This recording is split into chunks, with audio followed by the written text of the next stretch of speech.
good morning, good afternoon, good evening. Yes, it is Sunday night and it is time for another live stream. Tonight we're going to be talking about fake flight controllers. Who would have thought? Chinese copying Chinese. But anyway, there is some foolery going on and we're going to talk about that.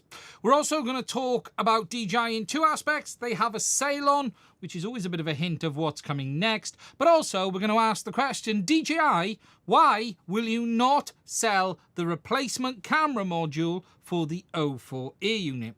We're also going to talk about a few other things along the way as well, including thermal cameras, because I'm really interested in knowing your thoughts. If you'd like to see content on thermal, I have actually ordered in Cadex's new cameras that they have released. But what I really want to know is, should we go for the full deep dive? And I ain't talking about building a thermal camera drone. I'm talking about, do we want to put a proper thermal camera on a 7-inch and have a proper play? Now, I hope you are all safe and well.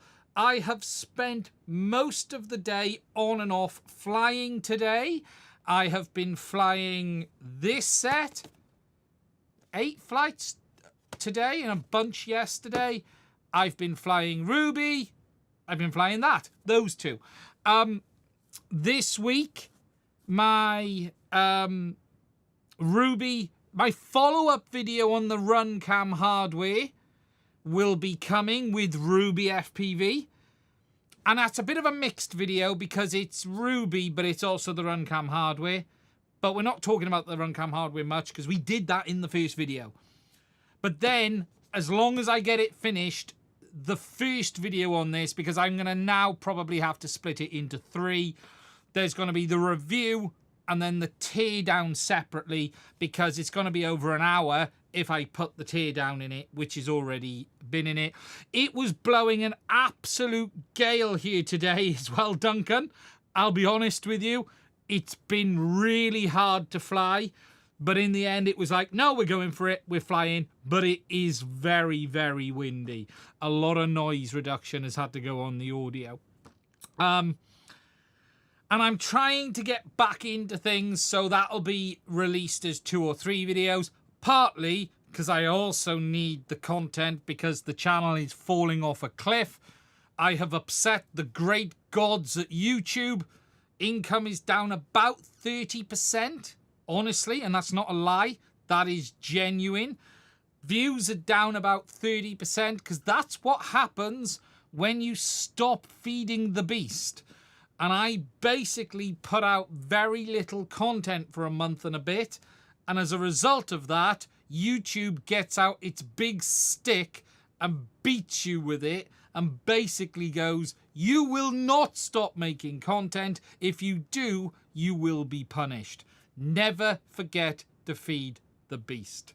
But yes, so no, look, truth is, it will be too big of a video to put out in one for the T3 system. And I'll be honest, I'm not remotely covering everything either. There is big bits that I've left out of it.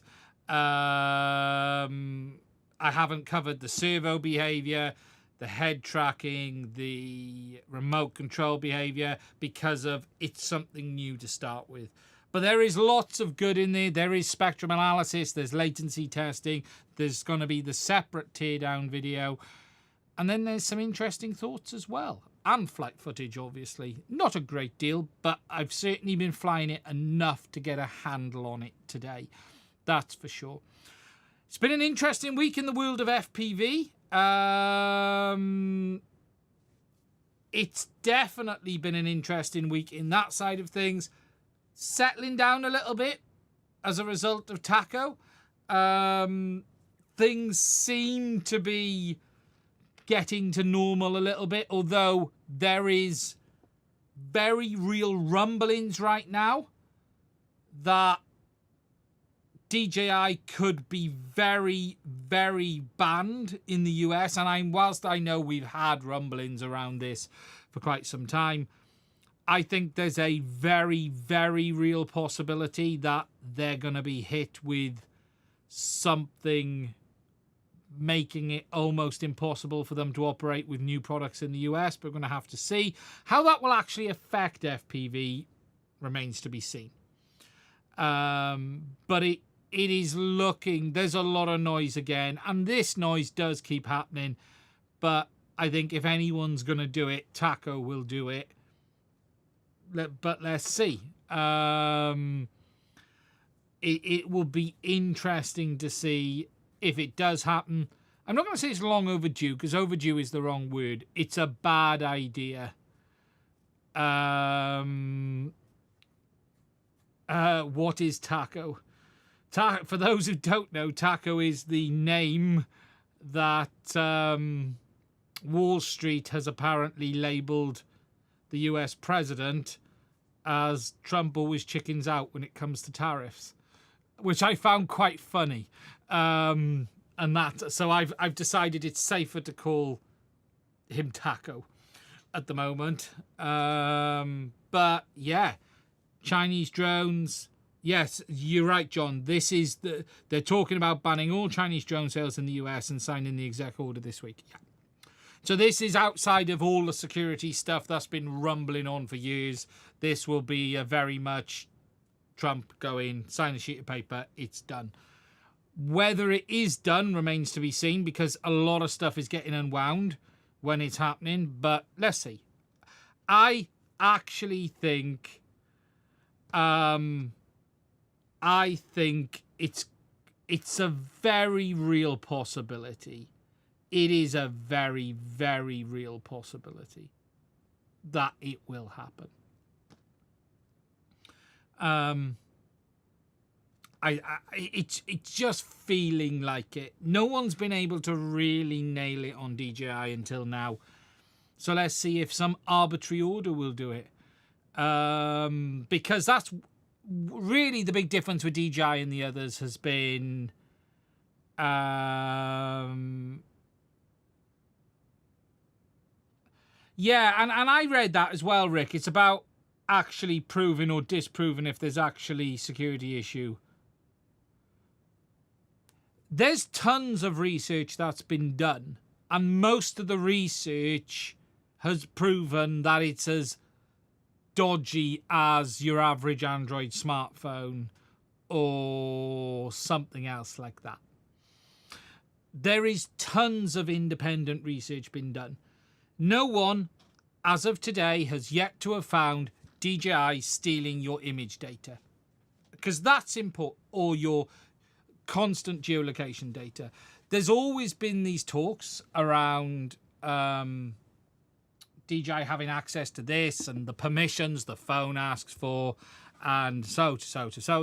However, again, and we have to be fair to DJI, no one has ever found that they have a direct control.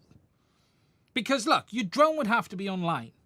You know, and this is where a lot of the craziness comes. Because someone said, oh, but could they, you know, if we went to war, could they arm all of the drones to attack people? No, they can't.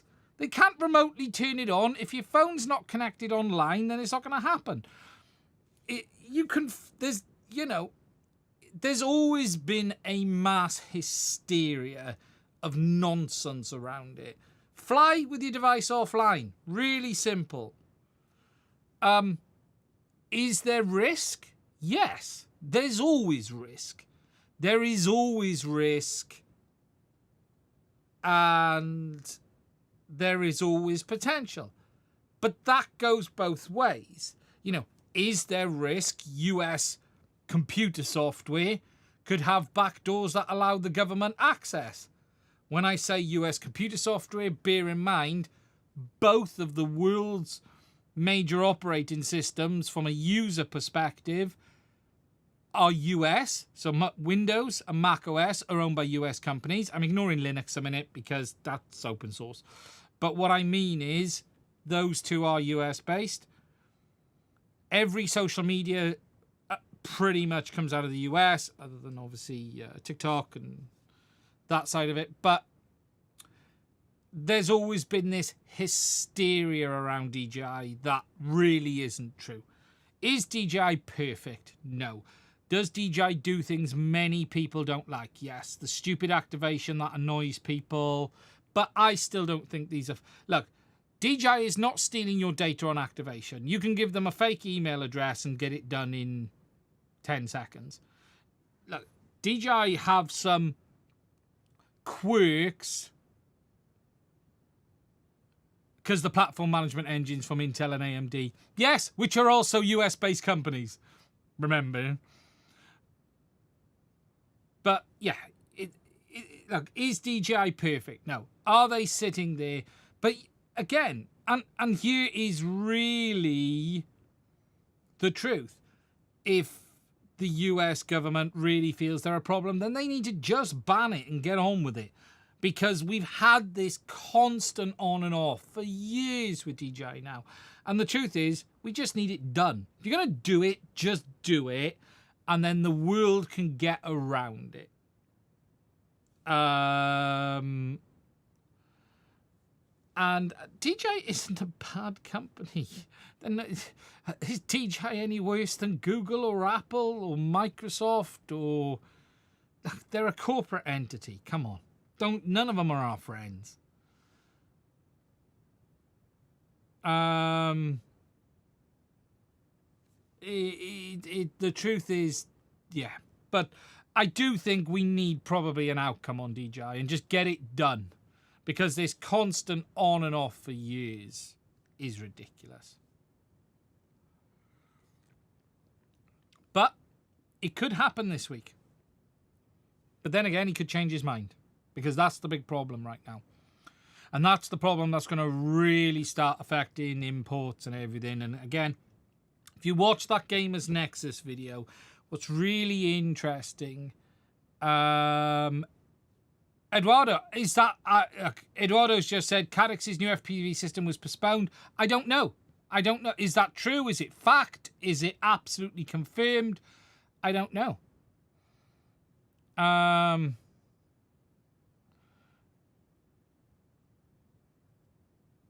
It's we'll have to wait and see. But yeah, it probably needs...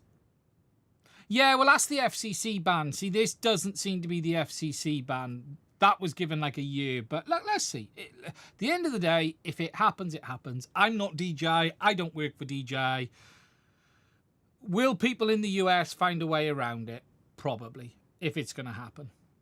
You know, so let's wait and see. But overall, look, I think from that perspective, you know, look, it is quiet in FPV. Cadex, yes, I tried T3 on an FPV quad. All of my testing is on a quad, not a wing.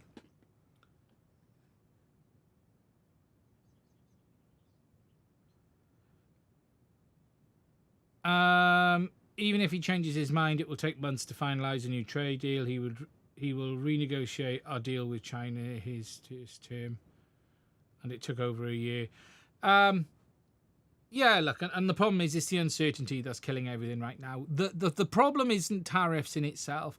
For anyone who's watching the Gamers Nexus video and you talk to any companies, the issue is the moving around and not knowing. If a tariff is going to be 50%, it's 50%, and everyone knows where they stand. The risk today is for businesses is moving stuff through. Stuff takes months to move through on ships, and your problem is not knowing what it's going to cost in 3 months' time when it arrives. That is the problem. The problem isn't just about the tariff. The problem is today the business pays its money to the supplier and it moves on a ship, and 3 months it turns up and suddenly you don't know what the tariff is. That's the risk.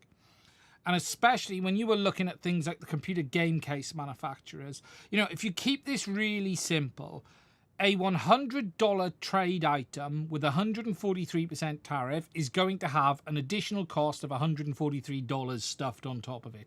So the cost of that product has gone from cost of $100 to in the door at $243.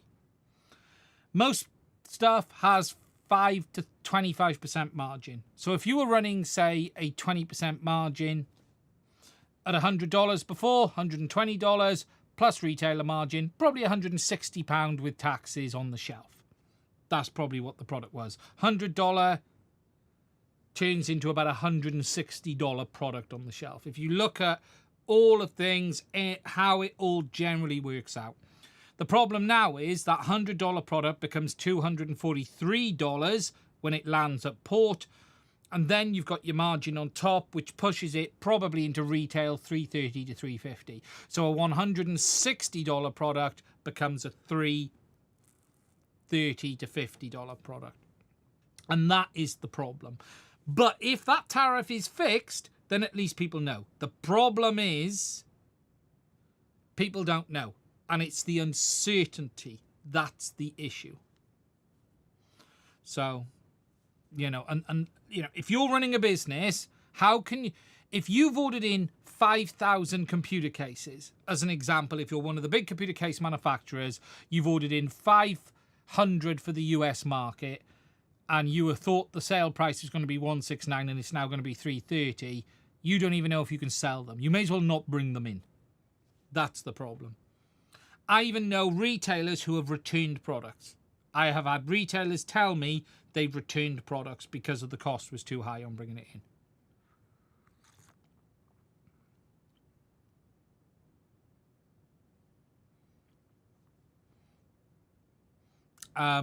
And it's going to hit everything. You know, look, FPV is the least of it. Wait till the computer stuff starts drying up.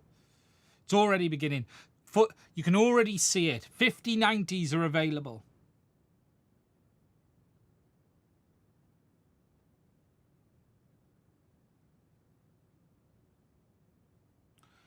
Isn't uncertainty by design making the US more appealing? No chance. Making in the US is going to take 10 to 20 years, and it will still cost 10 times what it does anywhere else. Making in the US isn't. Talk to anyone who does manufacturing. It's not about making the product you're making. If you want to make this, right, this power supply, so you go, right, I want to make this. Could this be made in the US? Yes. But the first thing you need is the plastic mold on the outside. So then you've got to find someone who does the plastic mold. Then you've got to find the person who can make you that roller wheel. Then you've got to find the person who can supply you those connectors. Then you've got to find the person who can supply you the fans and all of the components. The problem isn't the manufacturing. There is just no supply chain in the US for this. In China, you can walk into the area and go, I want to make this, and everyone you need to make this is in the same street. And that is the fundamental difference. It's about having the infrastructure to build the product around you. And that doesn't exist in the US. And that's the problem. It's not just about making the product. It's about the infrastructure. I'll be honest, you don't even have the water. If you break it down, you don't even have the water infrastructure needed for manufacturing. The water needed and the pollution level is insane.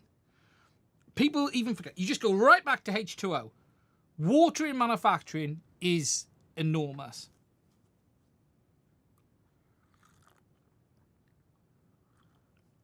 The US doesn't even have that. It's insane. It's just... It's almost impossible to do it. I'm not saying it is impossible.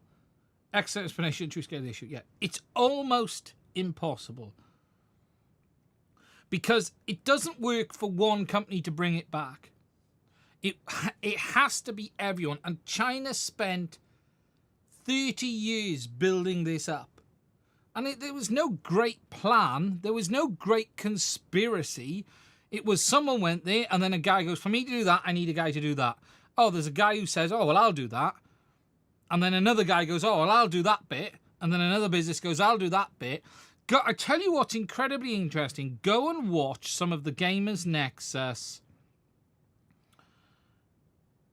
manufacturing videos on cases and power supplies, and you really start to see it. It's not possible in the short term and plausible in the long term. It's always plausible, but I just... I don't even... Your number one problem is your laws wouldn't even allow it to happen just from an environmental perspective. Bearing in mind, you're going to need to build up thousands of manufacturing locations that are all going to be spewing out pollution, that are all going to be spewing out contaminated water, contaminated air, contaminated waste. That all has to be done. It's easy to look at the, oh, we're just going to make that here now. But there is a lot that follows it. I know a lot about how much China supports its businesses, but you have to build it, the ecosystem built up.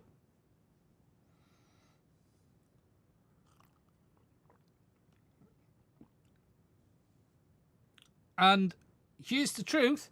You won't want it on your doorstep. And this will be fine until they build the factory next door to your house.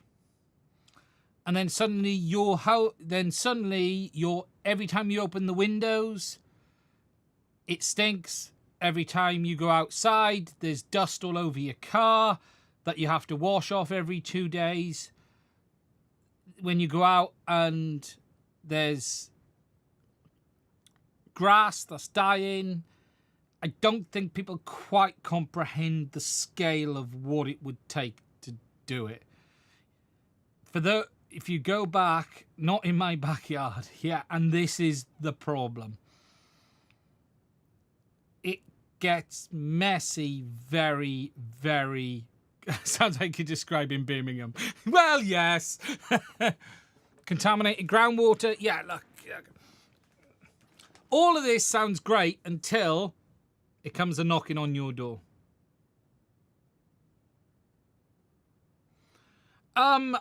I've been in manufacturing and around manufacturing for a very long time. Manufacturing is easy in the right places and impossible in not the right places. There's a reason why we were happy to let all of this go out, because we didn't want to deal with the aftermath. No one wants to say it, but one of the big untold truths is we didn't really want to deal with the aftermath. The effect on the environment, the poison in the groundwater, all of that stuff. We didn't really want that. So we were quite happy for it to go away.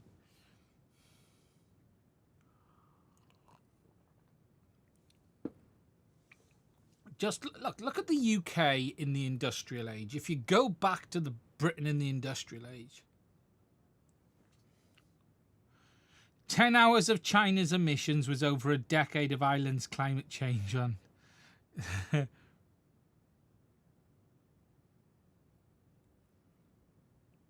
We just want cheap products, yeah?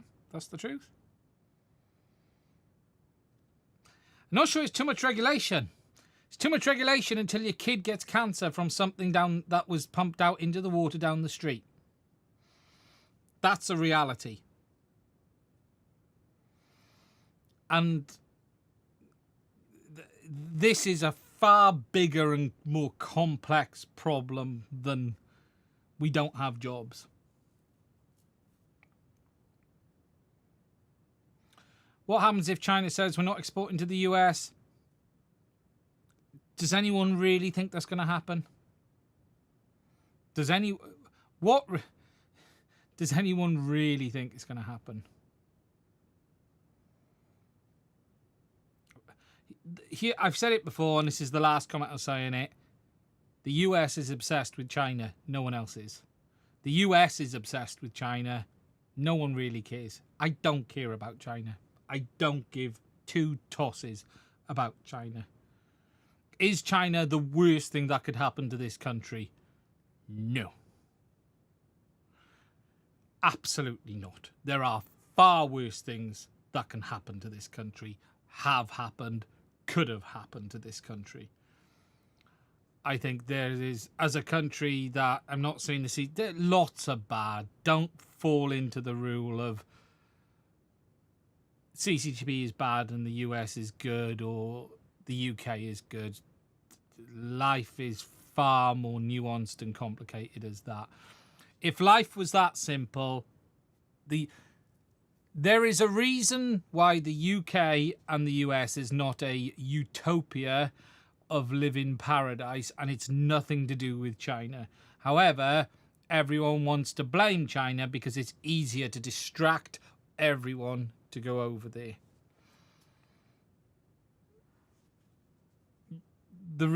All of this stems that the world is in a mess largely because there is a generation of people who were promised a certain level of expectation of life. Everyone expects we were in the Star Trek world by now, where everyone's walking around with flowers and you don't have to work for a living and you don't have to this. And everyone thought we would be in this utopia of everything was great. And the truth is there is a subset of people, and many of us, including myself, we all fall into this, who have been left behind. Our slice of the pie is much smaller than everyone else's slice of the pie. And we're unhappy about it. And what we're being told is this: blame them over there.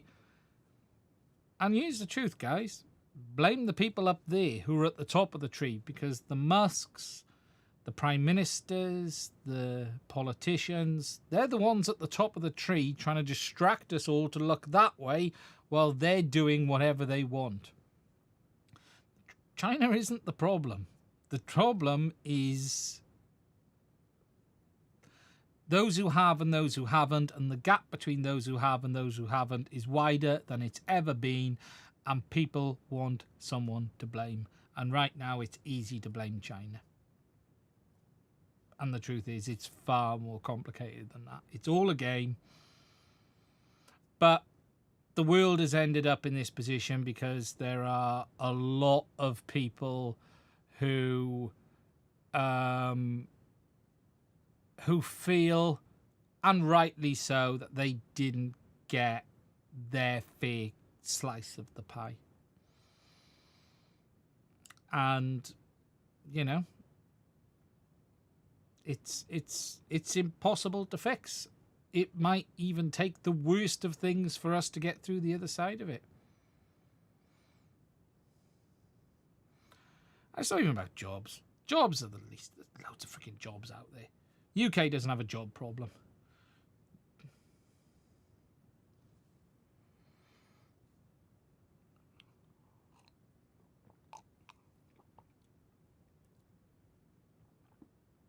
England started all of this. But look, it'll be what it will be. So, we need to talk about FPV.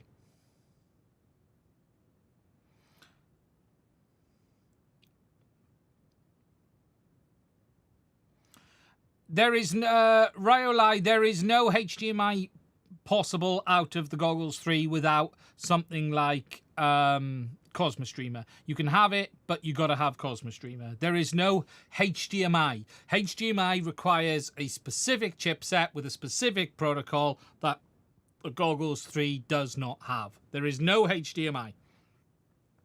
There's no display port. There is only basically video over USB, which then you need Cosmo Streamer to be able to do. Cosmo Streamer is your answer if you want HDMI out on Goggles 3. Is T3 system Wi-Fi based? Yes, Wi-Fi derived is the term I'll use. So, let's get on with it. The first thing we want to talk about is not that. This. Okay, just a quick one on DJI. There is a sale on DJI at the moment, which is always a hint new stuff is coming. Mini 4 Pro, Mini 4K. What's actually interesting, though, is I wanted to highlight this. The Osmo Action 4 pricing has dropped down even further.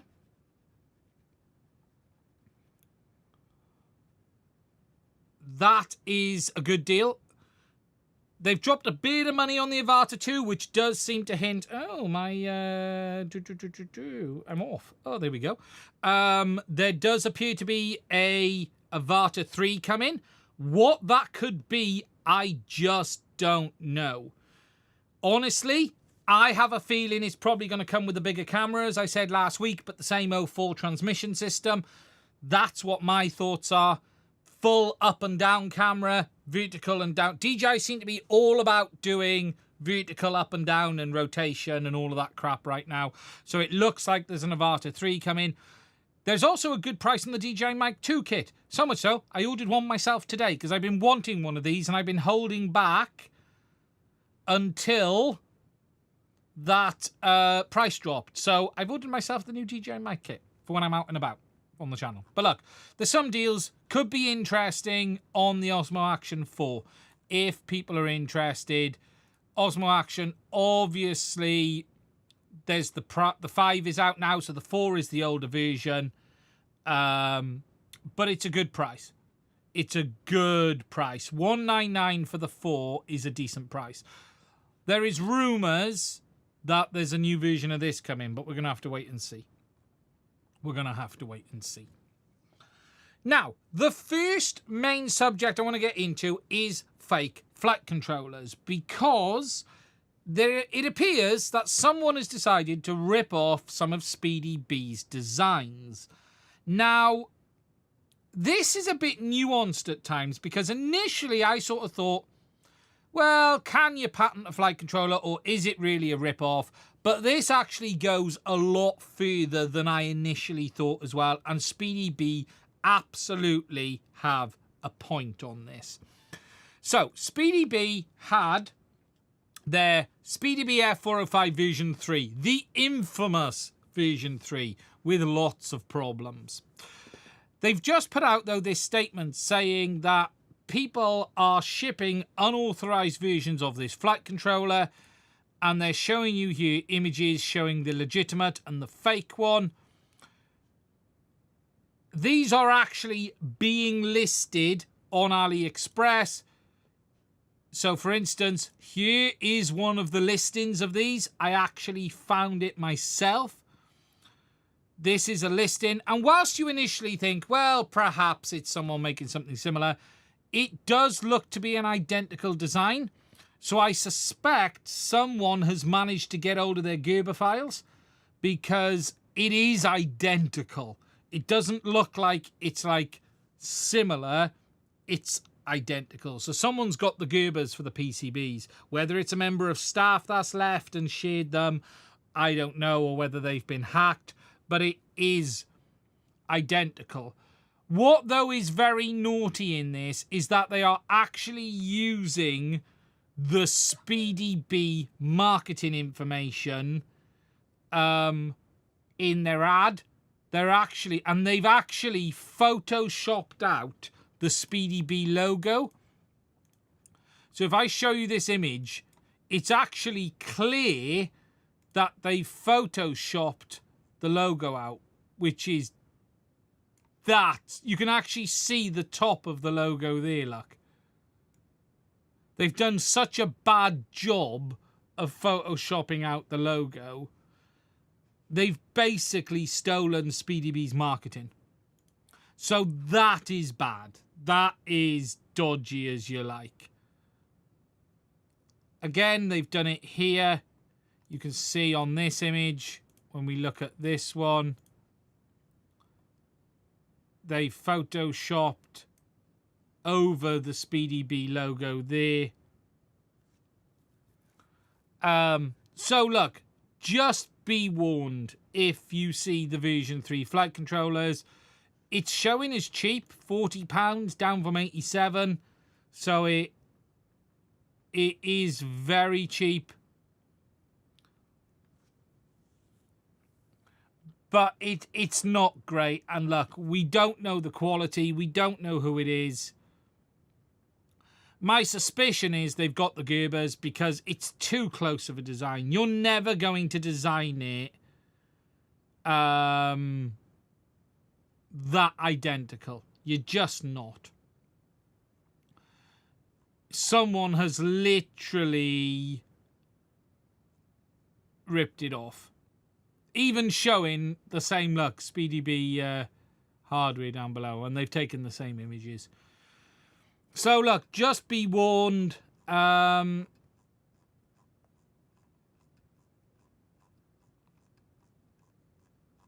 don't fall into the trap. We don't know about the quality of the hardware.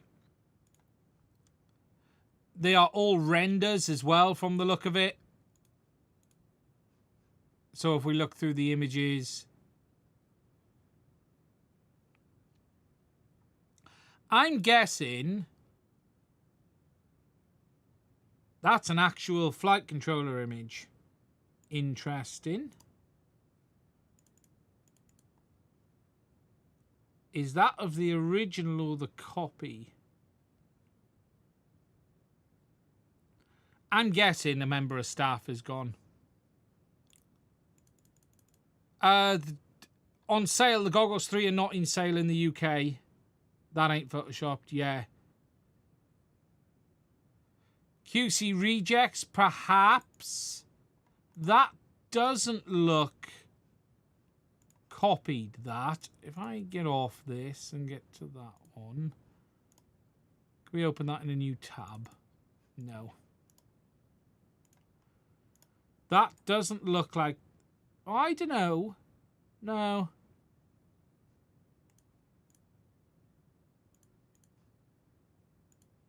It's just too close. Yeah.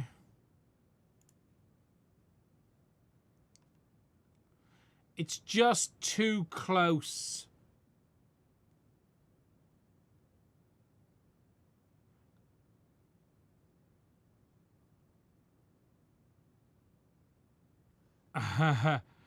Speedy conspiracy.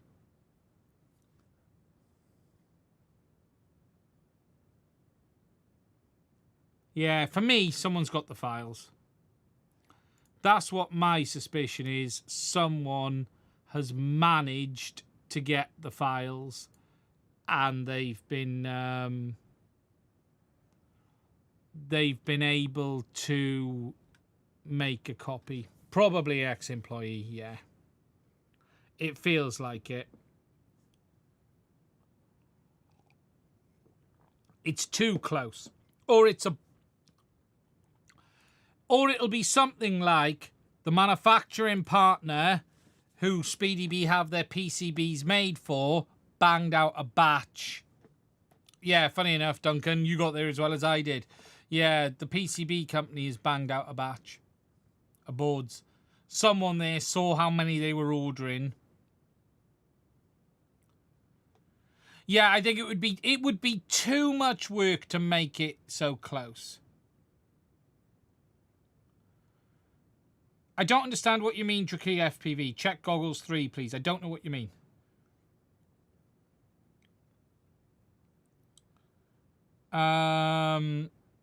Maybe they're made in the US. Yeah. So, look, it isn't worth the cost. It isn't worth the saving.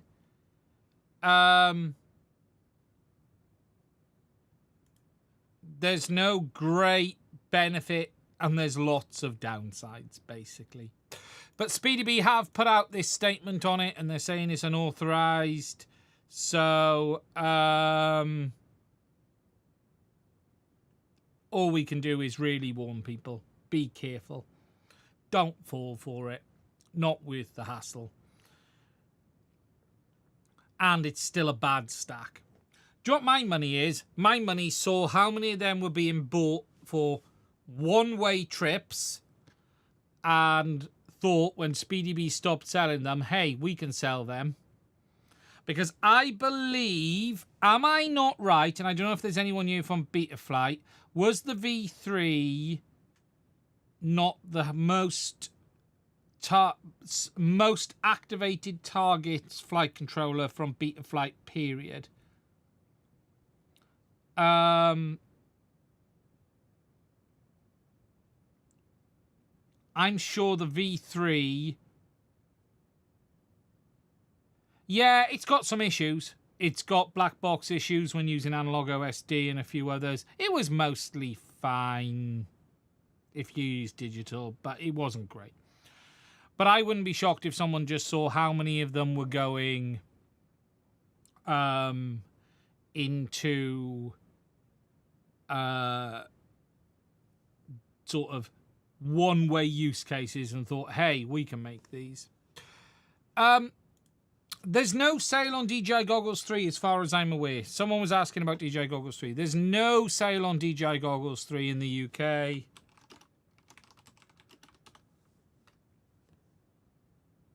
DJI Goggles 3 are full priced. Be very careful right now on what you see on Facebook and other places. The amount of scams going round right now for lower price goods on Bamboo, on others, is crazy. There is a massive amount of scams against likes of DJI, Bamboo and others, all being posted around on Facebook and social media. If it ain't on this website, it is not probably legitimate. It's as simple as that. But you're seeing like Bamboo printers with 50% off and stuff like this, and it's all scams. Goggles 3 removed from the US website. Has it gone from the US? It might be because it's out of stock. Yes, not available in your country region. As a result of tariffs. Say hello to tariffs. So you can't buy the Goggles 3 from DJI in the US.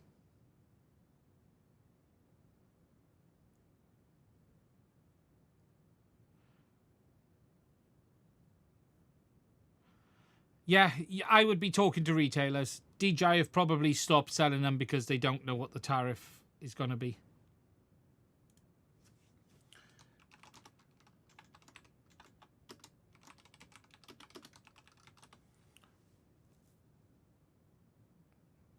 Yeah, it's funny enough, Dave Ash, you're probably right. They'll end a lot of direct sales. DJI Goggles 3. So if we just, DJI Goggles 3. If we go to Pyro Drone.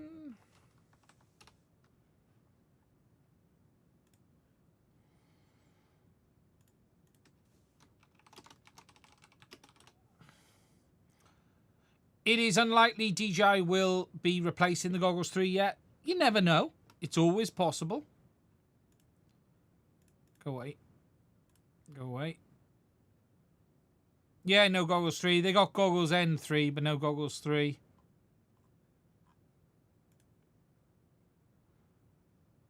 There we go. Oh, out of stock. Yeah.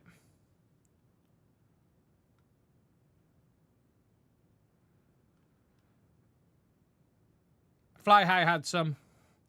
What is the alternative to DJI drones? Basically, there is none. Because the only alternative is Autel, and they're Chinese as well. And then your next alternative is Skydio, but they're out of the consumer space, and they don't make anything remotely as good as DJI. Basically, none. Basically, you no longer have a drone industry. Is the truth of it.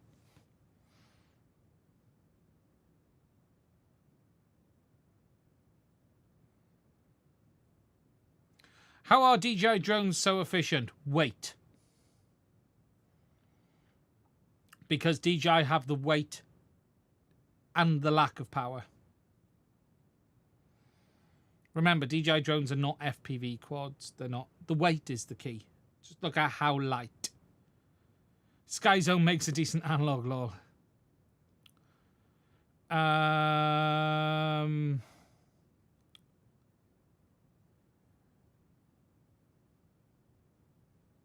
It's, yeah, you're going to have to import. The chances are, if you want them in the US, you're going to have to import. But from a consumer drone perspective, there is no alternative in the US. It really is that simple. There is no company on the planet, and this is the part that is quite amusing at times. If you look, if you're an enterprise and you want search and rescue, there is no one that is doing anything really close to this stuff from a product perspective. There's some stuff that costs millions or hundreds of thousands and tens of thousands, but not really. From a from a drone's perspective, there's just nothing. There's no one... None of the... From a standard camera drones, right? Am I on DJI? There's no one that this product is unrivaled. It's like banning Apple and saying who else is going to make an iPhone. They're not. It's the same problem. DJI is in a league of its own. I don't even know what Skydio... How old is the S2 now? They never even made an S3.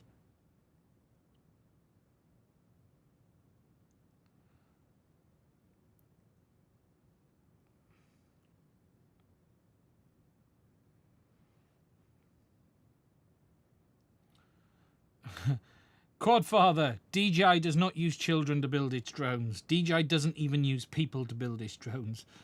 Don't fall into the trap of DJI's using cheap labour. They're not even using labour. DJI's product lines are massively automated. Don't again fall for the nonsense that's being said. DJI is one of the most high-tech and innovative companies in the world. Their drones are some...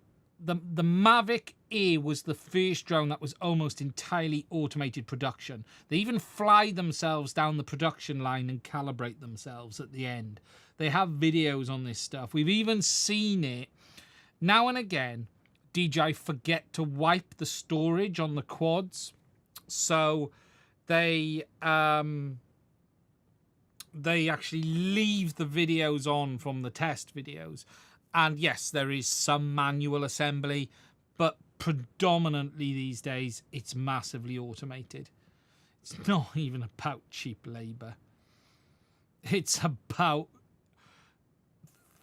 facilities, capabilities, but the drones literally are assembled by machines, a lot of it. There is people doing parts of it. Most of them were old, actually. What I found interesting when you saw a lot of DJI sort of accidental footage from manufacturing, it's not young people, it's actually older people. It ain't kids, I can tell you that for sure. It ain't kids there, it's majority with the older generation. But yeah, they fly them down the production line. It's quite incredible when you see it. But look, consumer drone-wise, I don't know where Skydio are at the moment. They fly themselves to the customer. See, look, this tells you everything you need to know about Skydio now. Skydio are all talking about where the money is. The money is not competing with DJI. The money is this stuff. There is a reason why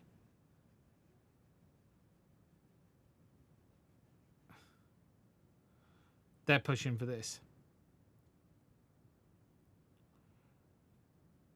The motors and the battery, no, look, you've got to keep the weight down. If you want to replicate, the DJI's motors are not special, they're just motors. DJI's batteries are not special, they're just batteries. It's getting the weight down. If you ever pick up how little the DJI drones weigh, it's all about weight and lack of power. Build it for $249 with the lack of power. Remember, they're not flying the same way we're flying. It's all about efficiency on the weight. Yeah, this hydrogen drone thing is interesting. Yeah, I have started to see that.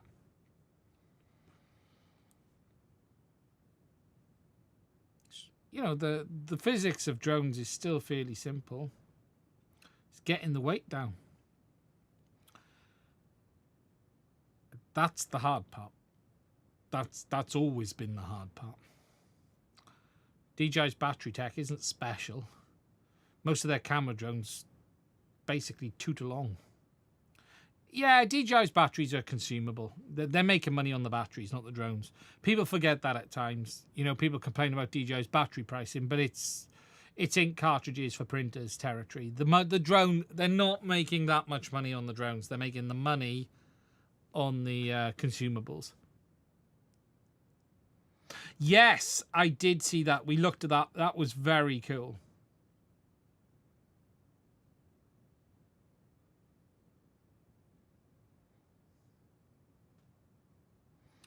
Mostly lithium-ion low-C batteries. But remember, their batteries are pouch packs, so they're building them from pouches. That's the... Let's make a foamy drone. Basically, the DJI FPV drone was a foamy drone.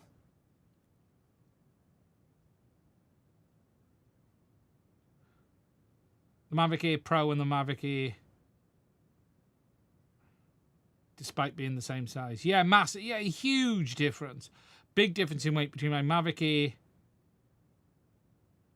Pro and my Mavic Air... Mavic Air Pro? Mavic Pro or your Mavic Air Pro? Mavic Pro. I don't remember there being a Mavic Air Pro. I remember there being a Mavic Pro or a Mavic Air. An Air 3S. But if you look at the Mavic Air 3S... See, if you look at the DJI Mavic Pro, okay... So we go back really far. Specs. And then if we go to DJI Air 3S. So the Mavic Pro. Where's the weights? Aircraft. Where is it? Where is it? Where is it? It's got to be here. Here we go. Weight, battery and propellers included. So 734 grams. Specs. I missed the spec. Spec Air 3S.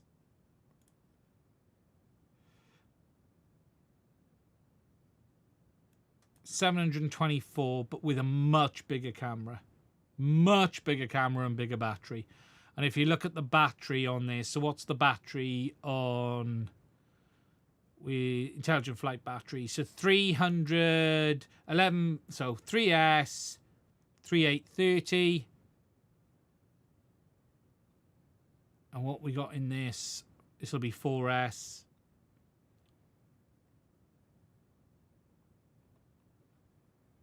Battery 4276 4S. See, that's going to make a huge difference. Air 3, yeah.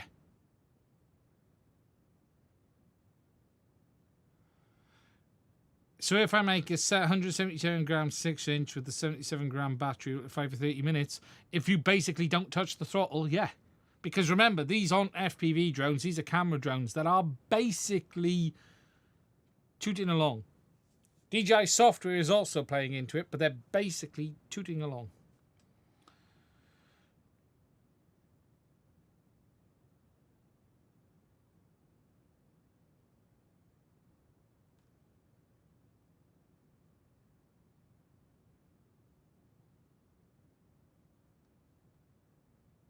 DJI drones never hit 100% at all. No.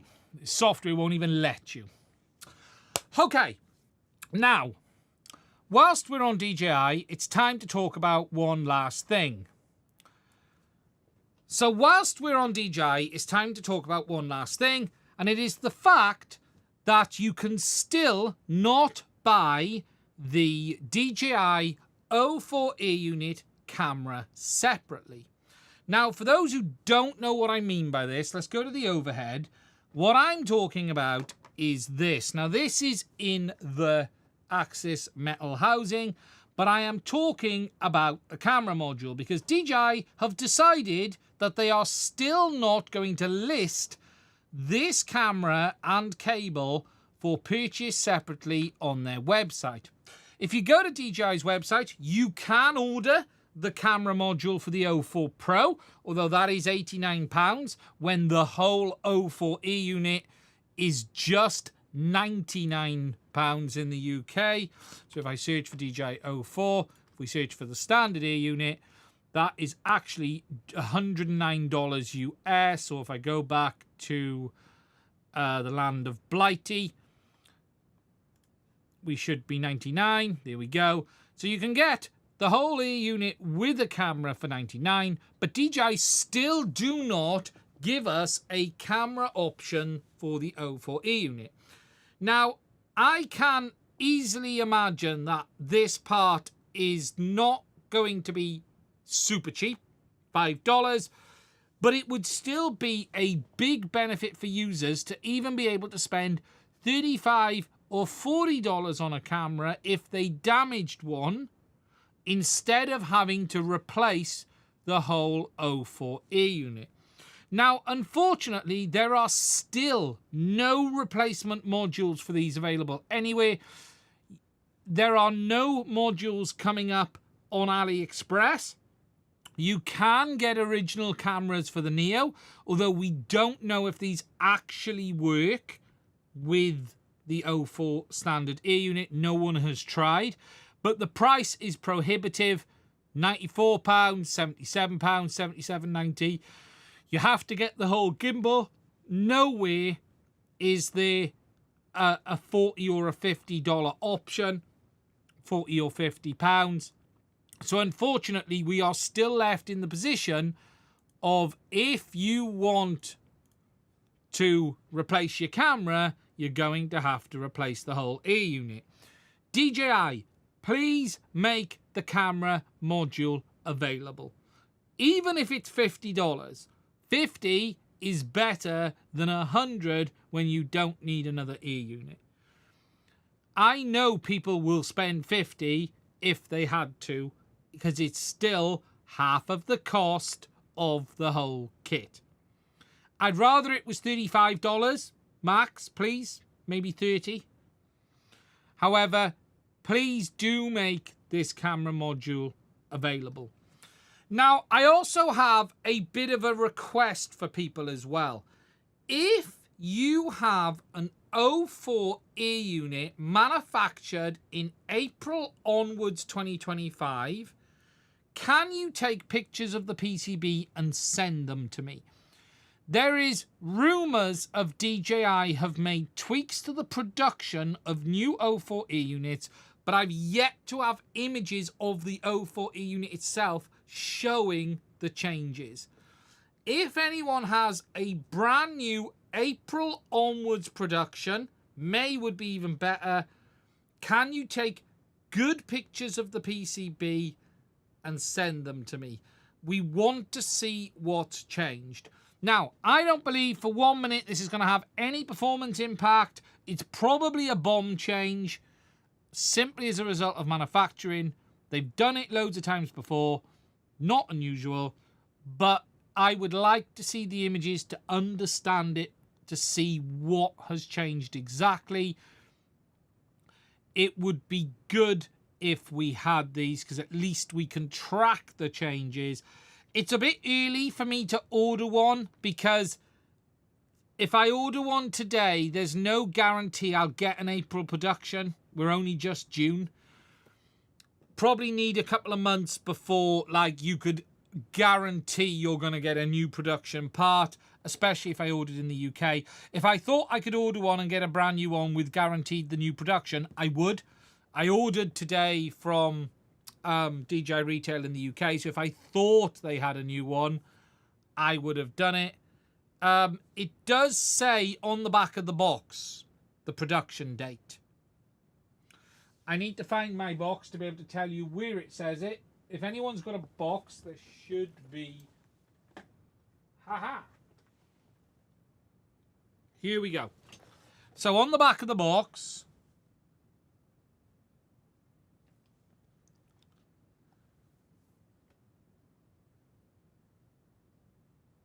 it should say year and model here, look.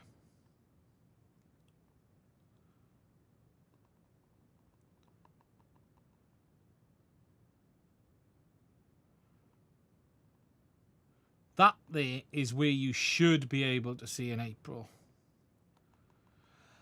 04 Pro camera on 04 air unit would be great. Yes, I agree. DJI, also, please can you add support to the 04E unit for the Pro camera? Because at least if someone breaks a standard camera, they could buy the Pro camera and fit that as well. So please also make the module available and add cross-compatibility support on the cameras. No, most retailers in the UK wouldn't answer that, Shady. They're not gonna answer.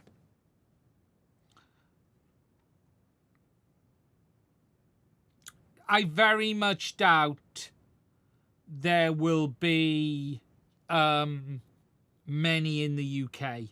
I would expect it to be more US, directly shipped from DJI, most likely. Anyone who's had a warranty replacement, you have a very real chance of having a latest production. That is where I believe the people started seeing it, is when they had production back from DJI. 0325, yes, so you're a little older. So if you look on the back of the box, it will tell you, have I seen the Newbie Drones 04 camera naked kit? No, I haven't. Screwly, you may have a new one. You will be, Screwly Nuts, you will be the one.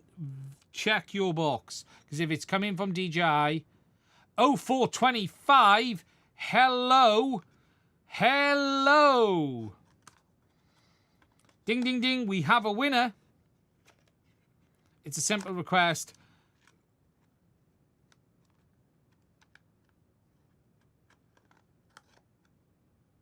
Let's see. If you get some pictures, that would be great.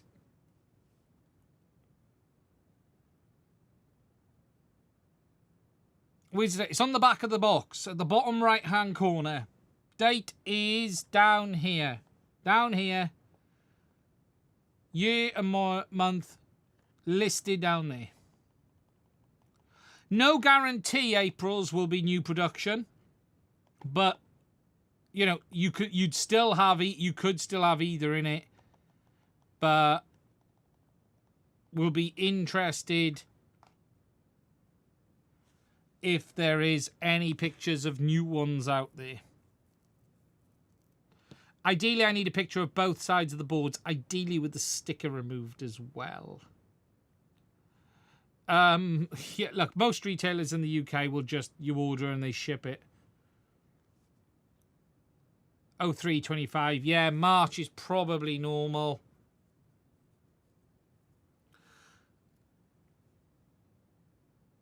There'll be plenty of 0325s, but look, we're interested to see what's changed. Don't expect it to affect performance. Someone has said Newbie Drone 04 Pro kit. No.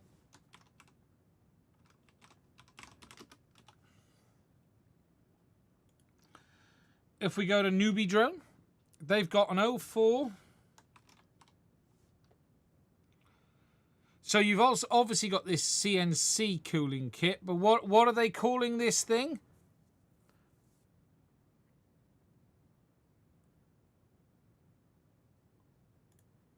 On Newbie Drone?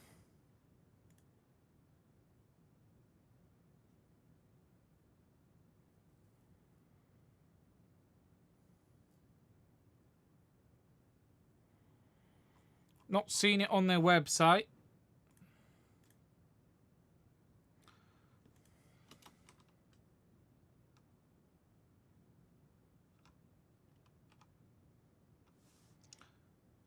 Ah, right, here we go. So basically it's a bracket. Okay. So it's just a bracket that screws to the back of the ear unit.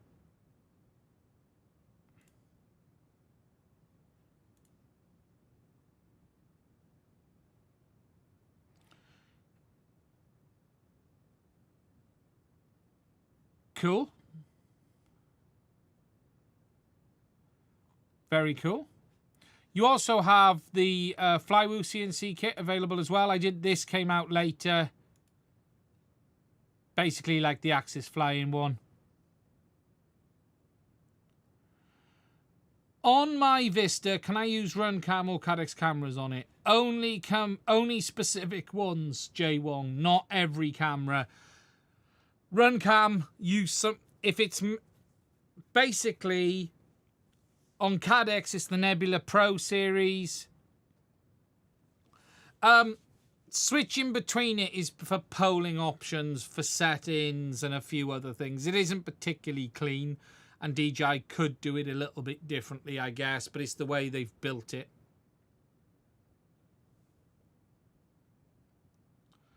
Am I going to make a video on the Goggles X antenna swap? If you're talking about the cables, no, because I feel it's a complete waste of time. It's pointless. Will high-quality coaxes be better than cheap coaxes? Yes. Will it make any difference in the real world on a set of cables that are working absolutely fine? No. Will it make a difference on a set of cables that are not absolutely fine? Probably. Again, it depends on where you're at today versus where you're going to be. Are better coax cables going to offer a little bit of less noise? Well, if they're better shielded, yes. But this isn't night and day. Like, I saw a video, someone shared a video showing they could get further around their house or a building with the new cables. But is that because of the SMAs are less worn? Is that because the SMA is better on the new cable than the old one, or one of them was faulty, one of them wasn't? The feed line loss is high at high frequencies. Yeah, but this is MIMO. There are 4 antennas at play here. People are overthinking this.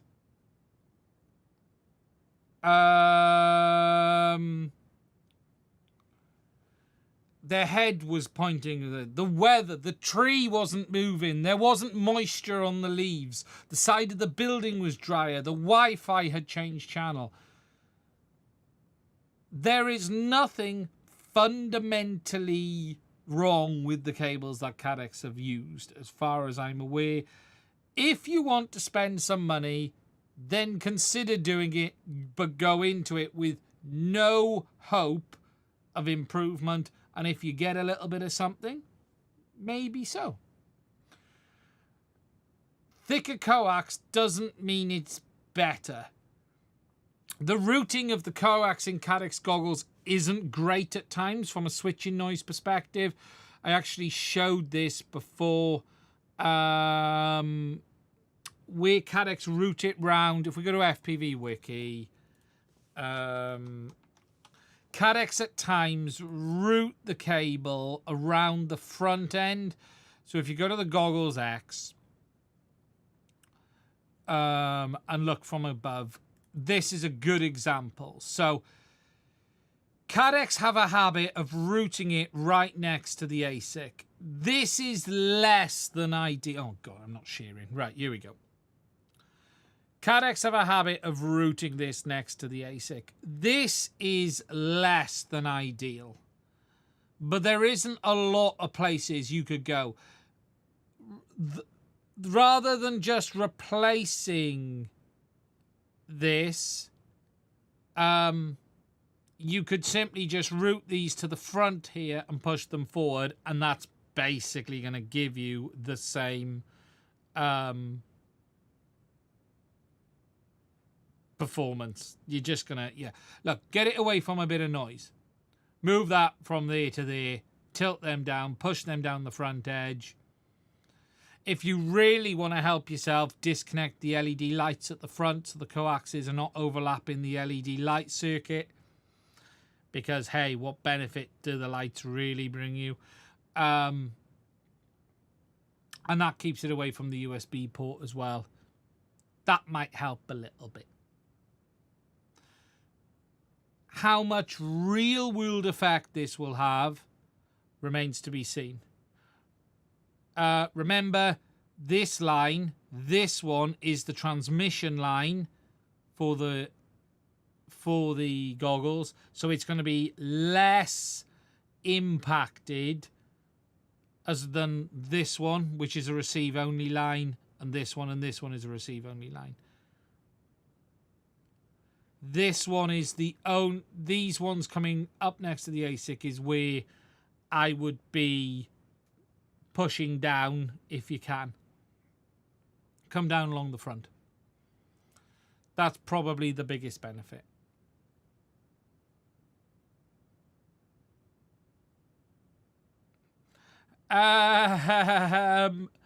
Your choice, Andy. If you want to join the club.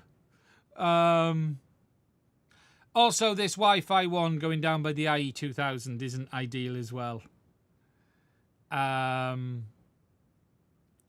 So, yeah, look, I think routing is as much important as replacing the cables. If you want to do anything without spending any money, pop your heatsink off, get these cables down that front end. If you want to do something and see what that does. These ones are fine, no issues there. Get these down the front end. And get this Wi-Fi one away from the IE2000. Don't go near. Cadex route this down here. Don't do that. Have this coming out that way, out the top here. And rotate that and have it coming out that way and over the top of the heatsink. Not coming out down here, because Cadex route that down next to the IT1000. The USB port's on the inside. You can't get access to that on the outside. That's an internal USB for debugging. There's no access to that from externally. So that's about the only thing I would consider doing. Personally. Okay, catch up on the chat. 2 seconds. Use some LMR for the Goggles X. That'll fix it, lol. Is there any news on Walk Snails? Some YouTube comments of Cadex Moonlight G2. Apparently, so Cadex are working on a G2 and a Moonlight version 2 for Avatar. I have no information on their new system. I know nothing. They have not responded to my last message, which was a month ago now, where I gave them a list of things to change and improve. I will not be involved with anything to do with Cadex again, as far as I'm aware. They basically hate me and believe I destroyed their company, is the term I'll use. I have ordered in the new cameras from Cadex, so I have ordered in the Gazer, the Farsight, and the Infra. I paid for these this week. These are ordered in. I'm going to do a bit of a review on these when they come in. I'm intrigued on these. I tell you what I'm really intrigued at is all of this AI BS that is going around in the camera world right now. So we're tearing these apart. I highly expect Cadex to have masked the ICs. But again, we are going to get these apart and have a look at what's going on.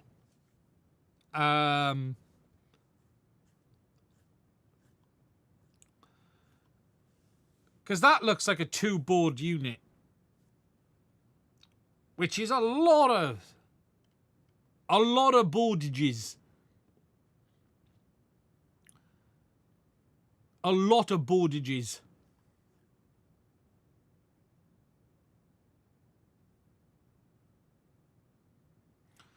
I suspect, look, there are lots of chips out there now. Loads of these chips saying AI, AI noise reduction and all of this stuff. And so, look, it'll be one of those ASICs. It'll probably be a star ASIC. If I'm honest, it will probably be one of the star ones.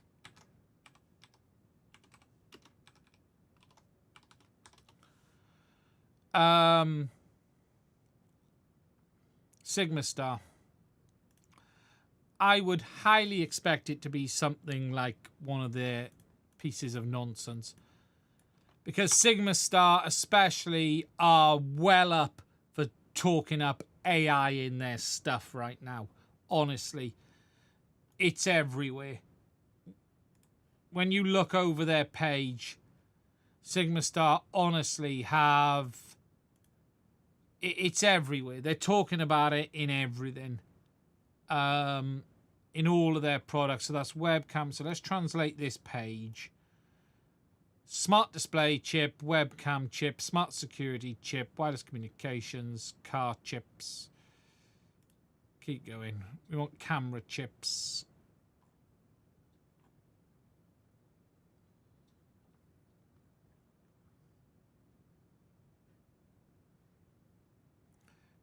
They're writing it. The security chip, yeah, they might be listing it under security chip or even webcam, actually.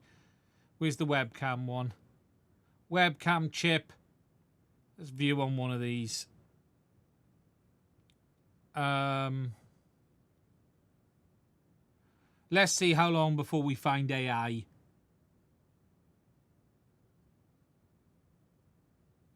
Deep learning accelerator.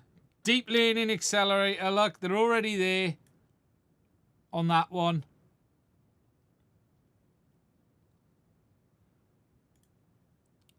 Well, the 338 is... Let's have a look at this one.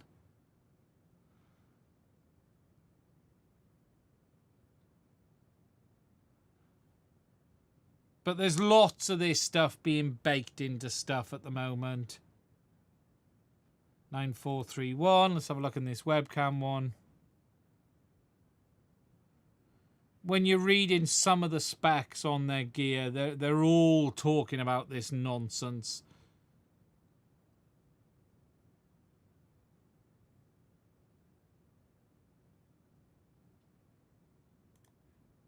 Especially in their press releases. My God, when you get into the press releases, it's just... Everything is AI if you just ask, yeah. Smart car chips. But yeah, look, smart display, webcam, smart security. I know under their security chips, they're talking about AI a lot. Isn't it the ones ending with G? Could be. Try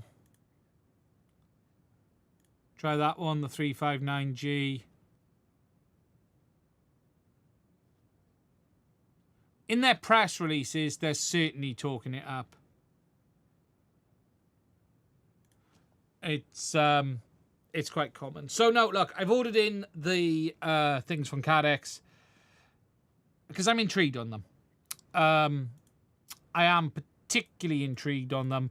My belief is, with regards to the new Cadex system, I have no information. Genuinely, I have no information.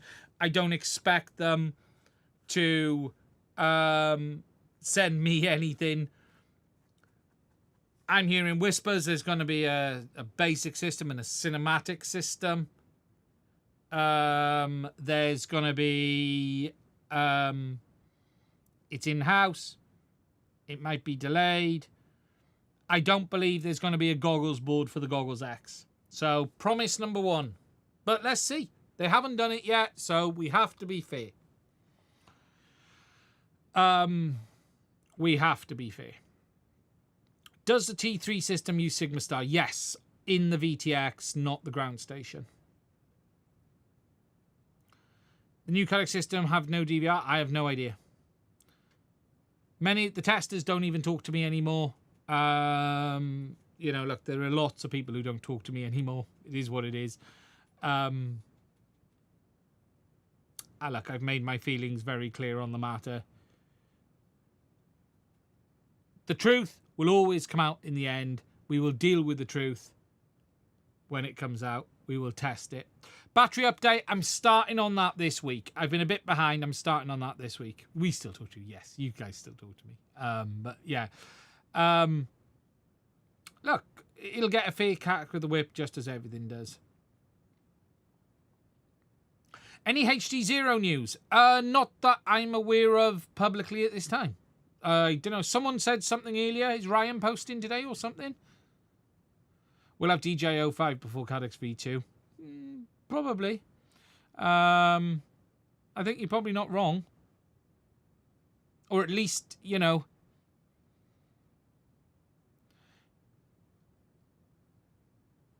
No, it's not OpenIPC. So T3 is not OpenIPC. So T3 is what I've termed in that video Wi-Fi derived. T3, my video on T3 will probably be Wednesday. That will be, it's all in-house. Everything is theirs. There's no Ruby, there's no OpenIPC, there's no WFBNG. It's all done themselves. Or I say themselves, they're using other solutions. And I will say this. This kicks the ass of all of the others right now. I'm not going to... This isn't the replacement for DJI.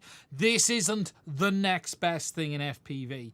This isn't even probably viable from a cost perspective.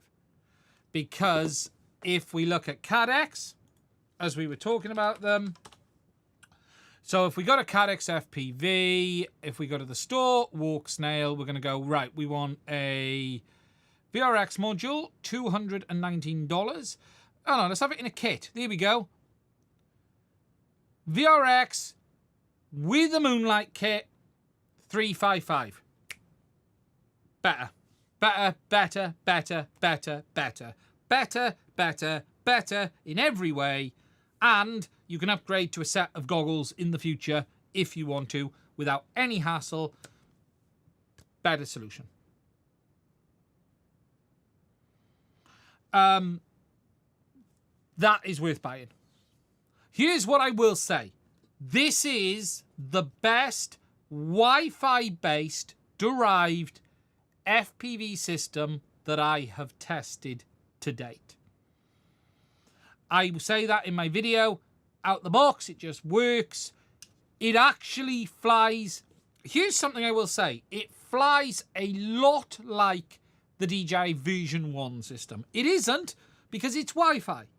It doesn't have focus mode, doesn't have some of the niceties, but it very much has the V1 original DJI FPV system feel to it. It looks great at altitude and absolute garbage at low altitude. And I mean absolute garbage at low altitude. If anyone's flown it on a quad, oh, no. You're not freestyling with this. You're not proximity with this. It cannot handle high frequency detail. The codec turns to complete hell. However, it looks lovely at altitude. And I mean really nice at altitude. It's not for quads. The world this is for is fixed wing. But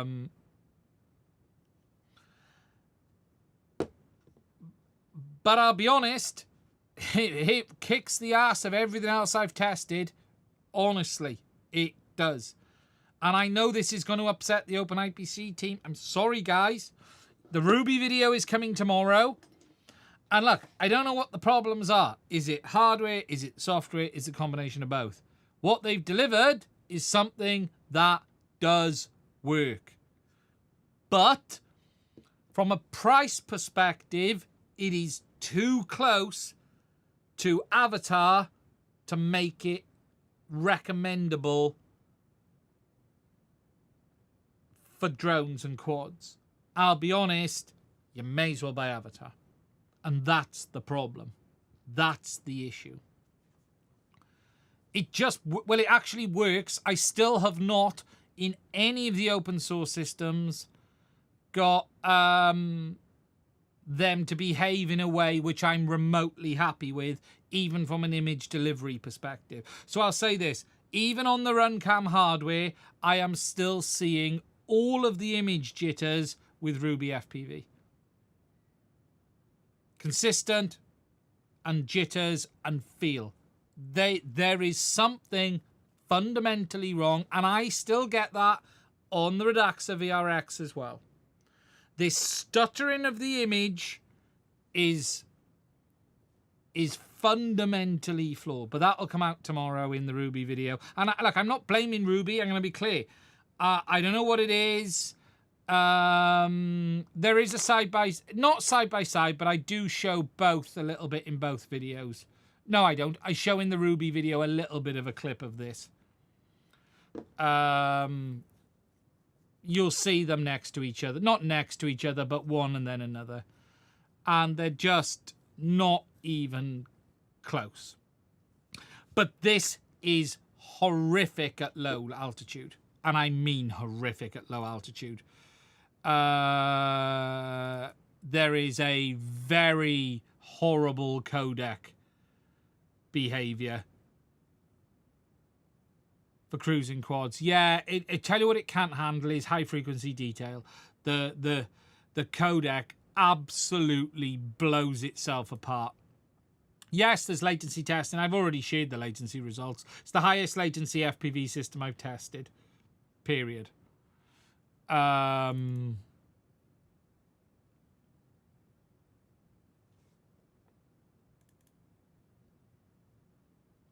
just trying to find a specific video a minute.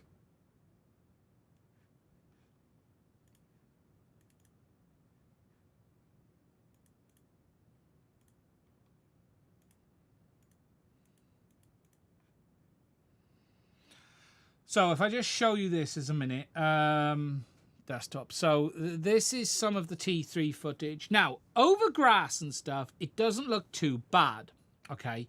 But this is my very first flight on it. Very, very first flight. Frame delivery is smooth. It feels a lot like the original DJI system in that regard. It has a very slight rolling compression that moves forward. I was testing it over the grass on purpose to see it. But where this actually falls apart is here. Watch this. This is where it really struggles. So when I come up over the trees in a first test flight to seeing how it feels, I felt comfortable. OSD is horrible though, because it doesn't have MSP DisplayPort. And you can't move these icons around fully. It supports MSP data, but it's not MSP DisplayPort. So you can't have normal MSD DisplayPort. And these can only be moved in certain ways. This doesn't work. The OSD is shite and it needs to be adjusted. It looks pretty, but it doesn't work fully. Watch this in a minute and I'll show you up here. Right. Now notice, so it's picked up the detail in the trees. And did you see that then? I might not have it in this video properly, but when you come over from one to another, it mushes up like hell. Very first flight to see, does it work? Does it behave on the field? It does. It works. And there is no juddering. There is no crazy latency. It was bloody windy. Oh, you will see it now, right? Get ready. Watch the grass. So you come over the trees and look at this. This has turned to complete mush at this point. And this is consistent, right? You can replicate this every time. And I'm like, oh, here comes the frames. Oh, we're back. Every time. Every time. So it's like this, mush, mush, mush. And it's like, oh, nothing. Oh, here comes a frame. Here comes a frame. And then it cleans up. And I can make it do that like every single time. Overall, though, on the field, it flies okay. Latency is all right. Yeah, there's no way in hell that's 65 megabit. That 120 is nonsense as well. Yeah, I haven't tried low light yet. That's the last bit of footage I've got to do. I'll show you something else. Just now, watch it here as well. You can start to see it over the top, and it's like, whoa, what is going on here? Oh, here it comes, and we're back.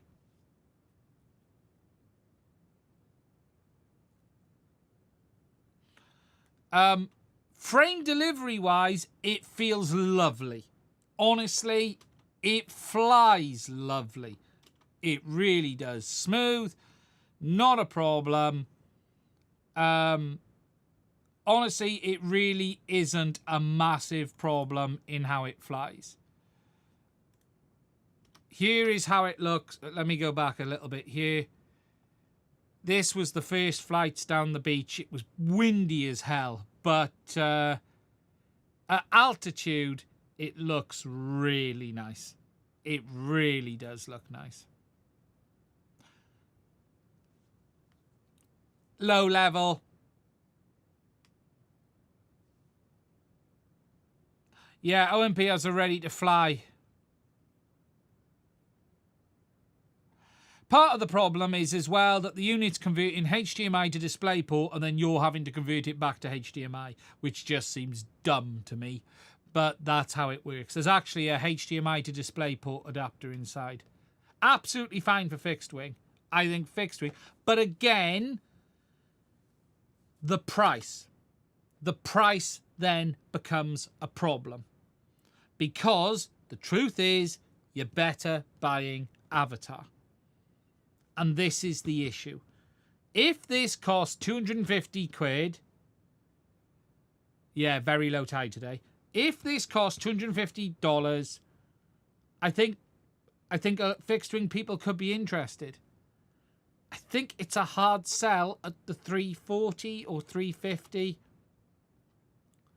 It looks really nice at altitude. Really clear. I do bring it into the low level, and this is where you start to see it playing up. Is at the low level. You can see how windy it is because everything's moving around. It's blowing a freaking gale up the valley today. And it doesn't even look too bad at low level with the water. There is detail there. This is goggles recorded footage, I will add.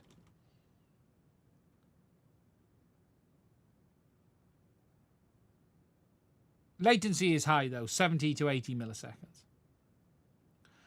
There is a lot in their spec though. Oh no, it's not. This isn't Neuro 4. This isn't 04.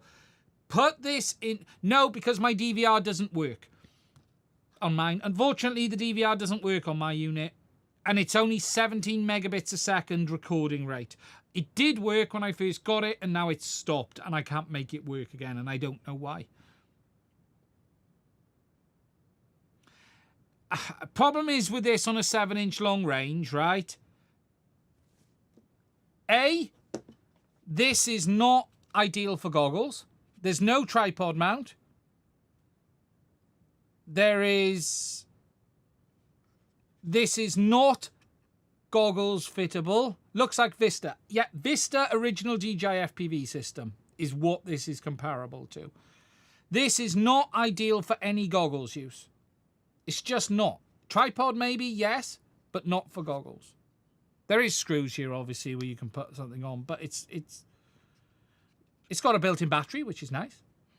But look, it's if you're flying with goggles, Cadex is the better option.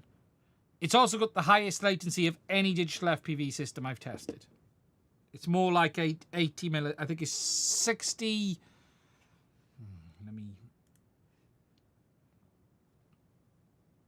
Let me find it. But it actually flies fine considering the latency. Bolt to a helmet. Yeah, look, there's lots about this that just are not ideal. There you go. That's the latency. So 67 milliseconds average first pixel, 87 milliseconds full frame. 59. But here's the fundamental difference.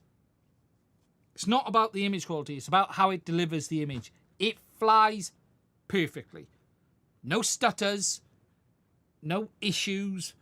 It flies lovely. It feels just like the original DJI FPV system in normal latency mode, to me. Honestly, it just flies fine. No jitters, no judders, no problems. Plugged it in, turned it on, set the RF power and flew, and it was absolutely fine out the box. You will see this in the video. you will see how tentative I was on Ruby and OpenIPC on the Runcam hardware, and then you will see how this was. And just to give you an idea, it does, yes, it does. I also show loss of signal. It just stops. It does just stops and just gone. The signal goes, there's no focus modes. It just gets to about 20 megabits a second and go off. But it comes back really quickly. If you get the signal back, it will come back really quickly. I do show this in the video as well. There is signal loss testing in the video. It recovers quicker than DJI, if I'm honest. But factoring costs for new pants. Yeah. Look, I think you need to be... It is incredibly interesting. Someone has done what I haven't seen before with a Wi-Fi system. That's the truth. Someone has delivered something that we hadn't seen before with a Wi-Fi system. That's good. That's always good. Let me show you something. This is the same flight, same location, same place, same location, within a half an hour on Ruby. So this is on the Runcam hardware on Ruby. Okay, because I did both tests at the same place at the same time.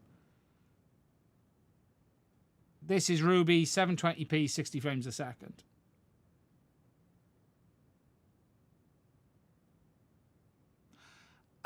This was almost unflyable. And look at the jerky. You can see the stuttering as I yawed around then. There is this stutter which I am still seeing in all OpenIPC testing. You can see it there. I haven't even tested the latency on this because it's at the moment not in a flyable condition. So I'm not even testing latency. There's no point testing latency until I'm comfortable that it will fly. It's also very yellow for some reason. I don't know why the image looked so yellow on this. This is stock settings. But there is a stutter that I see in the goggles on all the OpenIPC stuff. Big color shift and overexposed. Yeah. Also, there's no detail in the image either.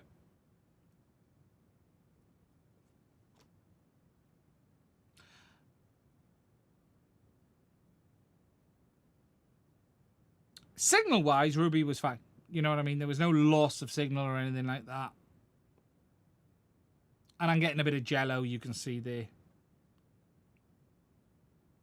I think I nipped one of the props on this. But I get that stutter on everything with OpenIPC. Ruby. I've still not solved that. I can see it in everything.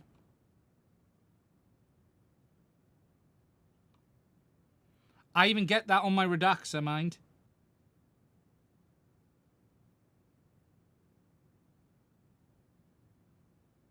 Can you see it there? That stutter as it's coming around. Stu, I have seen it. I just haven't had a chance to respond. I saw it earlier.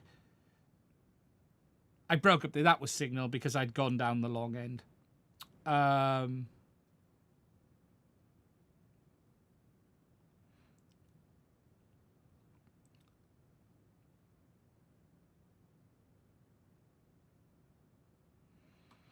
You have to actually get zero stutter. Are you flying on FPV goggles or a display?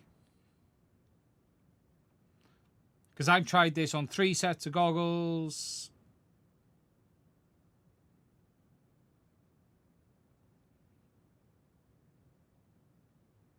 Driving on a monitor. I'm starting to believe very few people are flying this on goggles. And that might be the problem. How many people have actually flown this on goggles? I'm starting to think this is goggles. and people are not testing this on goggles.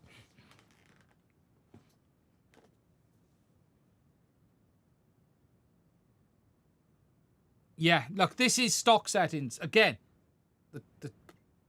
I've tried this stock.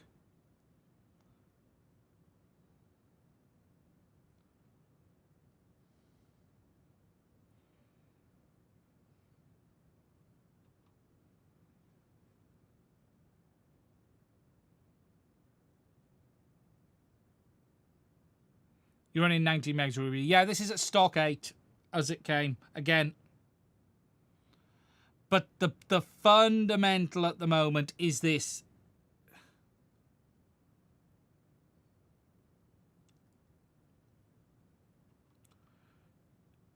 And I am really starting to wonder.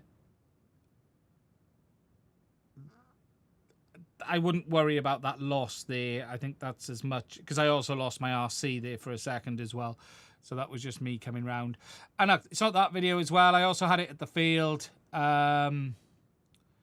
did field test as well as 2 tests coming in the Ruby video. I'm not blaming Ruby, but there is a fundamental issue here. And I honestly wonder how many people are flying this on goggles, because that is where I start to think this is. I'm wondering how many people are really testing this stuff on FPV goggles, not displays. Because in goggles, it looks... I'm less worried about the color and stuff. Don't worry about that. That can all be tweaked, adjusted. That can all be tweaked and played with and adjusted and all done. I have seen stutters through FPV goggles since the start, since me testing this on every VRX attached to a set of goggles. And I am really starting to wonder if people are just not flying this on displays and it all looks good.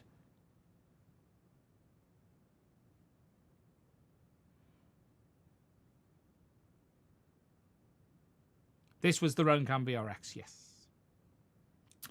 This is the Runcam VRX on the HD0 standard goggles because they got the DVR. But I tested it on Sky Zones as well. So it's the same on the Sky Zone 04Xs. I like to use the HD0s because they got the... It is consistent. It's you know, and in the goggles it looks horrific because you're there with it. It really does look horrific. But I've also get the same thing on the Redaxa. I haven't updated my Redaxa VRX for a while. I need to update that and bring it to latest. But again, I ain't spending weeks and weeks and weeks effing around with this at this moment in time. At the end of the day, I'm reviewing a product and a hardware and where it's at today. And this is something fundamental. I ain't recommending you buy this over Avatar, because I don't. But where this sits compared to these others out the door, it's night and day. It's completely night and day. Honestly. I just cannot. I put this on the other day, sorry. Flew it, and I just went, wow, okay, we're flying. Feels just like DJI Vision 1. I'm happy, I'm comfortable. Let's start picking up the speed a bit. Within 10 seconds, I was already, oh, it's all good, no issues, push forward. And I haven't got to that stage with OpenIPC yet. Or Ruby. Is it the hardware? Is it the software? Is it the combination of both? Is it goggles? No, there is no public information on the motors DJI use. You'd have to buy the motors, but there's no public information on their sizing.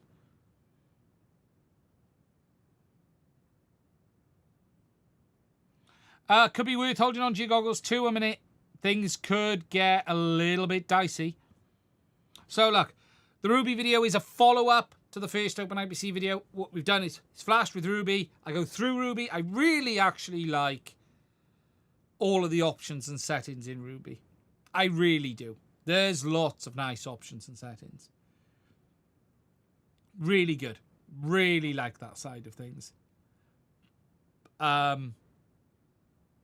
Is the Runcam VRX letting it down? I just don't know. You know, there's no HDMI conversion going on here. We have HDMI from that into the goggles. Every other system works. That is the baseline of what it needs to get to from the others, if you get my meaning. And I'll be honest, as I said, it just... That was there. But what's weird is I can't really recommend that based on the cost. That because again, it makes far more sense to buy an Avatar HD VRX and air unit, and then you can go and get yourself a set of goggles later and never need and sell the VRX and never have that penalty as a result of a VRX. The fundamental VRX problem is that you're stuck with it. The real nice thing about CADX is that you can upgrade to a set of goggles in the future, and that helps. That makes a difference. Someone said the OpenIPC hat is now available, is it? I don't know who was selling that. That goes onto the Redaxer, the bonnet.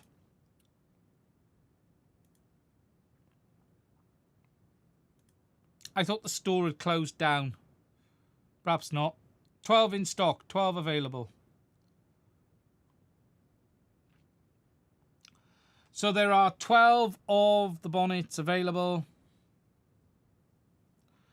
Any news on the fix for the ham file with goggles? No, DJI probably will never fix it. All right, okay.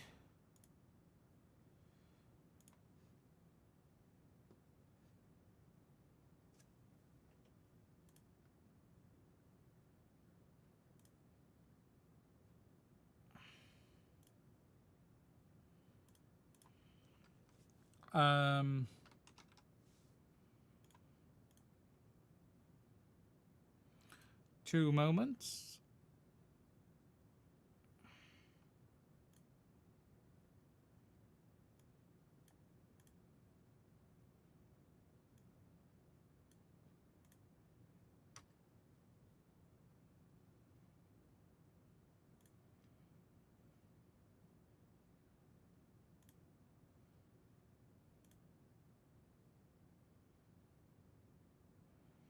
You can't do PayPal. That's annoying.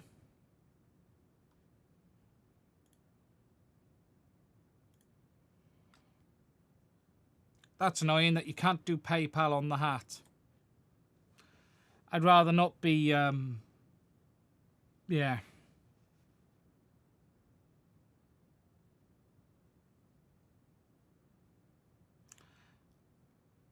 People complaining about their own cam never swap the antennas. The antennas are fine. There's nothing terrible about the antennas from a local. There's nothing on them that you should have to swap those antennas out for.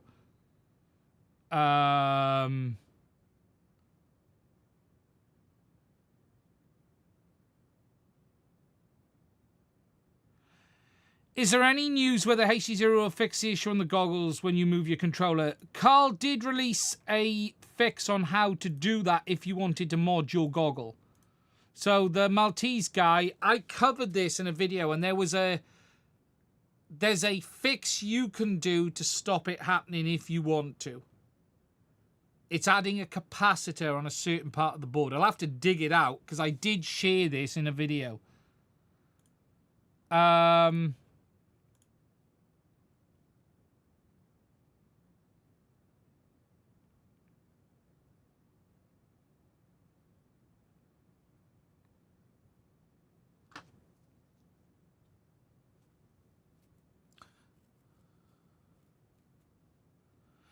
Someone said they upgraded.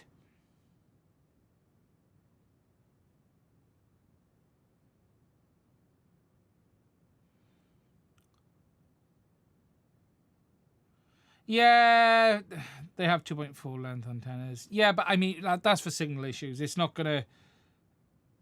The two Omnis on the top are 5.8s. I haven't actually had terrible signal performance. I'm less concerned about the signal performance. I'm more concerned about the horrible stuttering. That's the biggest concern I've got, is the ridiculous stuttering in goggles.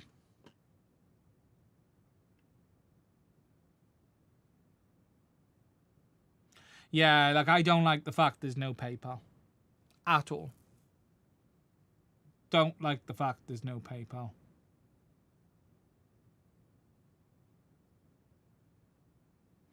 Did Cadex fix the interference with GPS?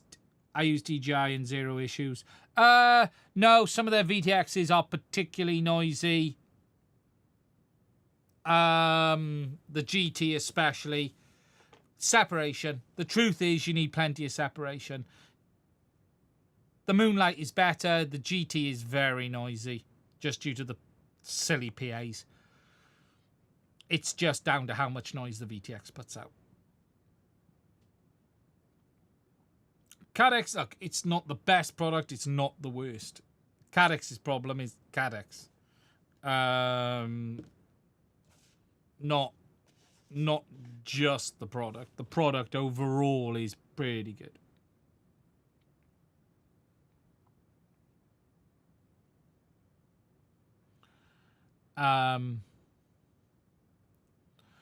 Yeah, I'll worry about the antennas when I can get it to not feel like it's cogged on your 5 foot in front of me. There's two 5 gigs antennas on it at the minimum.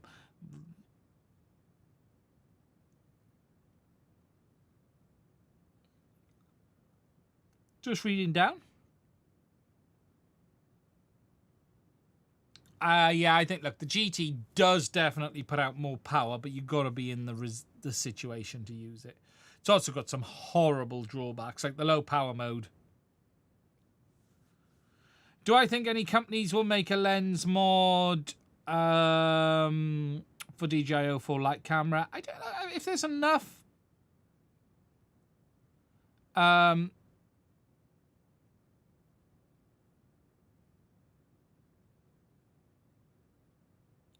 If there's enough market, Axis Fly-In and Flywoo make loads of weird crap for stuff. If there's a market for it, they would make it. They're the companies who will make stuff like that. If no one's doing it, it somewhat says there's no market for it. I find it hard to believe that there's a market for that, but not that. But look, right to Axis, right to Flywoo. If anyone wants a lens kit, write to Axis and Flywoo and say, hey, everyone write to Axis and Flywoo who wants this and say, hey, we want a lens modification kit for DJI 04. There's no magic answer to 04. No, it's for wider field of view. Everyone wants a wider field of view. On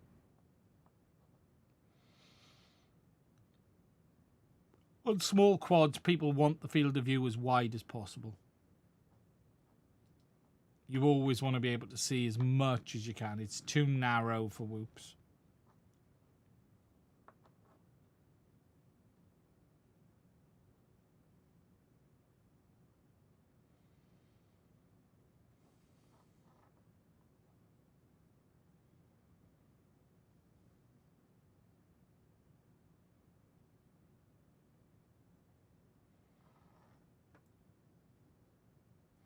Yeah, well, look, people want this to be the be-all and end-all of everything, and as always with DJI, it isn't. You know, if they'd made the field of view too wide, people would have complained. To a point, there's no win. People will always be unhappy with one way or another. Today, the field of view is more of a camera drone field of view, and everyone's going, oh, we want it wider. If they'd have made it wider, all of the people who want to use it for camera drone purposes type of use would have gone, it's too wide, we want it narrower. There's always going to be someone on one side and someone on another. It's not necessarily right. It's just not ideal for a subset of users today. But if you change it, that other subset of users then are not, the other subset of users are not happy. So there's a balance to be had here. That's the problem. It's never quite as simple as it quad. Your final weight, basically, you can calculate. Yeah, there's nothing perfect. There just is nothing. Nothing is the right thing for everyone. What people want is different camera options. What people really want is an ultra wide and a standard, but DJI are not. It's not what they're making with the light. DJI don't have an interest in FPV. This was done to shut up Cadex more than anything. Remember, DJI only have to do just enough to stay ahead. You don't have to run fast. If you're being chased by a tiger, you don't have to run faster than the tiger. You just have to run faster than the guy next to you. And that's basically what DJI are doing.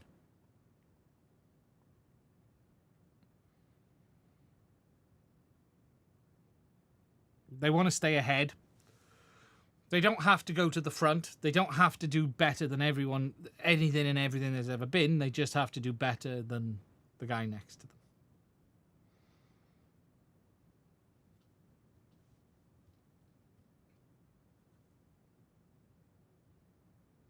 And that is the game that DJI is playing, unfortunately.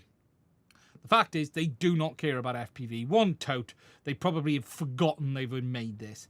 The guy who made it's probably been sacked already, and Cadex is the T-bone steak, not the other person. Yeah, that's how it works. Right, ladies and gentlemen, we're done for tonight. 2 big videos coming this week, and it's a biggie on this system. But anyway, thank you for spending some time with me. Just a quick one. Please do consider checking out my Patreon as well as buying me a coffee. I want to say a huge thank you to all of my Patreons. We would not be able to do this without your support. Please do consider supporting the channel. Look after yourselves. Stay safe. Now I've got to find the button. Never a good way to end a stream. And I will speak to you soon. It's the 2 button ending ruins the end of every stream.